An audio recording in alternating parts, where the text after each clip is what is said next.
રાજકારણ મારી માટે એક સેવા છે, કારણ કે આ પહેલાં પણ હું એક દેશ સેવા કરી ચૂક્યો છું અને 17 વર્ષ ઇન્ડિયન આર્મીમાં ફરજ બજાવી અને આજે તમારી વચ્ચે લોકોની સેવા માટે આવ્યો છું. સ્થાનિક સ્વરાજ્યની ચૂંટણીઓની તૈયારીઓ પૂરજોશમાં ચાલી રહી છે, ત્યારે રાજપરા જિલ્લા પંચાયત સીટ ચર્ચાનો વિષય બની છે. આ સીટ પર અપક્ષ ઉમેદવારીને લઈને રાજકીય વર્તુળોમાં ચર્ચા જોવા મળી રહી છે. આ મુદ્દે આપણી સાથે જોડાઈ ચૂક્યા છે તે અપક્ષ ઉમેદવાર કૈલાસબેન કુકડિયાના પતિ ધનજીભાઈ કુકડિયા. સાંભળીએ તેઓ શું કહી રહ્યા છે.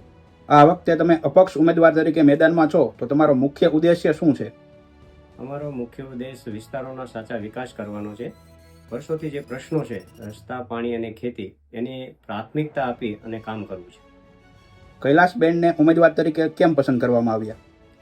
જેઓ હાલ લાખચોકિયા ગામના સરપંચ છે અને ખુદ એક પોસ્ટ ગ્રેજ્યુએટ ઉમેદવાર છે. બીજા ઉમેદવારોની સરખામણીએ એક શિક્ષિત ઉમેદવાર છે. એ સરપંચ તરીકે હાલ કામ કરે છે. જેઓએ જમીન સ્તરે પ્રશ્નોની સારી સમજ છે, એટલા માટે લોકોની સેવા માટે યોગ્ય છે.